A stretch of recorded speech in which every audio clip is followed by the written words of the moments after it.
विद्यार्थी मित्रांनो, इयत्ता 10वी गणित भाग 1 या भागामध्ये आपण चौथं प्रकरण बघणार आहे, वर्तुळे. आता या वर्तुळाशी संबंधित काही संकल्पना म्हणजे वर्तुळाचं केंद्र म्हणजे काय, वर्तुळाचा परिघ म्हणजे काय, वर्तुळाची त्रिज्या, वर्तुळाचा व्यास, त्यानंतर समकेंद्री वर्तुळ, एकरूप वर्तुळ, परत लघु वर्तुळखंड, विशाल वर्तुळखंड, लघु वर्तुळ कंस, विशाल वर्तुळ कंस, हा सगळा जो भाग आहे तो आपण मागच्या इयत्तेमध्ये बघितलेला आहे. आता या वर्गामध्ये किंवा या इयत्तेमध्ये आपल्याला वर्तुळाचा नेमका कोणता भाग बघायचा आहे, तर परीक्षेच्या दृष्टीनं 3 मार्काला आपल्याला वर्तुळावरची 2 प्रमेय पडतात. ती प्रमेय आपण बघणार आहे. पण ती प्रमेय बघण्यापूर्वी एक 2 ते 3 नवीन संकल्पना आपल्याला या ठिकाणी शिकायच्या आहेत. मग त्या नवीन संकल्पना कुठल्या, तर पहिल्यांदा आपल्याला शिकायचं आहे तर वर्तुळाची स्पर्शिका म्हणजे काय, त्यानंतर आपण बघणार आहे स्पर्श बिंदू म्हणजे काय, आणखी तिसरी संकल्पना आपल्याला बघायची आहे वर्तुळाची छेदिका म्हणजे काय. तर या 3 नवीन संकल्पना आपण पहिल्यांदा बघून मग आपण प्रमेयाकडे जाणार. आता पहिल्यांदा बघा, स्पर्शिका कशाला म्हणायचं.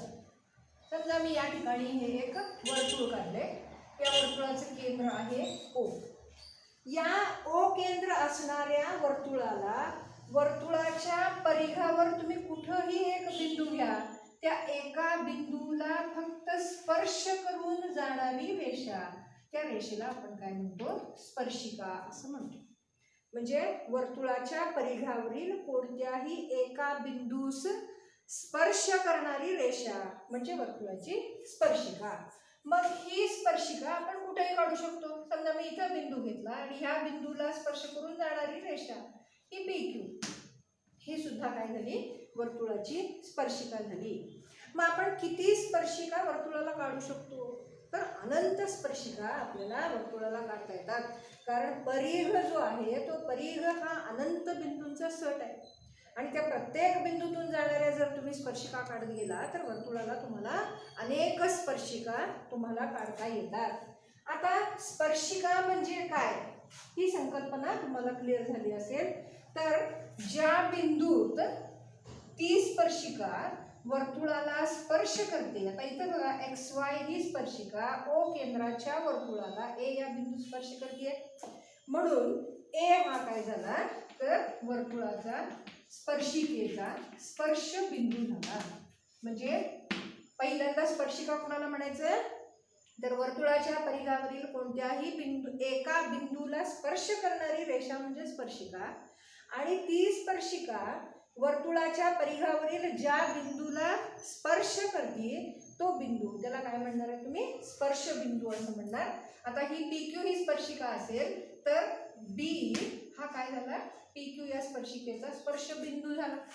तर या पद्धतीनं स्पर्शिका म्हणजे काय आणि स्पर्श बिंदू म्हणजे काय हा अर्थ आपल्याला स्पष्ट झाला. आता त्यानंतर आपण बघणार आहे छेदिका म्हणजे काय. समजा मी आणखीन एक इथं वर्तुळ काढलं आणि या वर्तुळाला केंद्राला O नाव दिलं. वर्तुळाच्या परिघाच्या 2 बिंदूंना छेदून जाणारी रेषा, इथं स्पर्शिका आणि छेदिका यातला फरक तुमच्या लक्षात येतोय. इथं बघा ही जी रेषा आपण XY काढली आहे ही रेषा वर्तुळाच्या परिघाला P आणि Q बिंदू स्पर्श करत नाहीये तर ती छेदून जाते. म्हणजे 2 भिन्न बिंदू छेदणाऱ्या रेषेला आपण काय म्हणतो, छेदिका असं म्हणतो. म्हणजे वर्तुळाच्या परिघाला 2 बिंदू छेदून जाणाऱ्या रेषेला आपण छेदिका म्हणतो आणि एकाच बिंदूत स्पर्श करणाऱ्या रेषेला आपण काय म्हणतो, तर स्पर्शिका असं म्हणतो.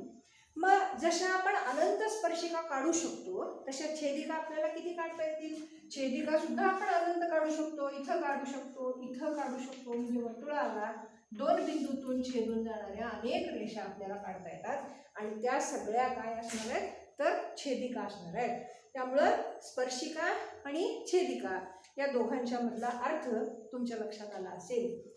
आता यानंतर आपल्याला स्पर्शिका कशी काढू शकतो किंवा कशा पद्धतीने आपल्याला स्पर्शिका काढता येतात हा एक भाग थोडासा आपण बघून मग पुढे जाऊया. इथं बघा हे O केंद्र असलेलं वर्तुळ मी काढलेलं आहे. ह्या वर्तुळ वर्तुळाला एक परिघावरती मी बिंदू घेतला, समजा त्याचं नाव दिलं आपण P. तर या P बिंदूतून जाणाऱ्या किती स्पर्शिका आपण काढू शकतो? P बिंदूतून जाणारी केवळ एकच स्पर्शिका आपल्याला काढता येते. म्हणजे आपल्याला इथे मुख्य मुद्दा काय बघायला मिळाला बघा, तर वर्तुळाच्या परिघावरील एका बिंदूतून जाणारी फक्त एकच स्पर्शिका काढता येते. त्यानंतर इथं बघा वर्तुळ दुसरं काढलंय मी, त्याला मी समजा ओडॅश असं नाव दिलं आणि ह्या ओडॅश या केंद्राच्या वर्तुळ केंद्राच्या बाहेर मी P हा बिंदू घेतला. म्हणजे वर्तुळाच्या बाहेरील P हा बिंदू, त्याला आपण बाह्य बिंदू असं म्हणतो. ह्या बाह्य बिंदूतून आपण किती स्पर्शिका या वर्तुळाला काढू शकतो? तर इथं बघा या P बिंदूतून आपण ही एक स्पर्शिका काढू शकतोय, आणखी या P बिंदूतून आपण ही दुसरी स्पर्शिका काढू शकतो, PA आणि PB. म्हणजे आपल्याला इथं 2 पॉइंट लक्षात आले. वर्तुळाच्या परिघावरील एका बिंदूतून फक्त एकच स्पर्शिका काढता येते आणि वर्तुळाबाहेरील बिंदूतून वर्तुळाला 2 स्पर्शिका काढता येतात. त्यानंतर आणखीन एक मुद्दा बघायचा. समजा मी हा वर्तुळाचा व्यास काढला, OP ही त्रिज्या झाली, आणखी PQ हा काय झाला, वर्तुळाचा व्यास झाला. ही XY स्पर्शिका वर्तुळाला P या बिंदूत स्पर्श करते. आता व्यासाचा P हा अंत्यबिंदू आहे, त्याप्रमाणे Q हा सुद्धा एक अंत्यबिंदू आहे. त्यामुळं P आणि Q ह्या अंत्यबिंदूतून जाणारी जर तुम्ही स्पर्शिका काढली, समजा आपण हिला AB असं नाव दिलं, तर AB ही Q बिंदू स्पर्श करते आणि XY ही P बिंदू स्पर्श करते. P आणि Q हे दोन्हीही PQ या व्यासाचे अंत्यबिंदू आहेत. त्यावेळेला व्यासाच्या अंत्यबिंदूतून जाणाऱ्या स्पर्शिका बघा, या ठिकाणी तुम्हाला दोन्हीही स्पर्शिका ह्या समांतर असलेल्या दिसतात. म्हणजे एवढ्या भागामधनं आपण काय काय शिकलो? तर स्पर्शिका म्हणजे काय बघितलं, कशाला म्हणणार आपण स्पर्शिका?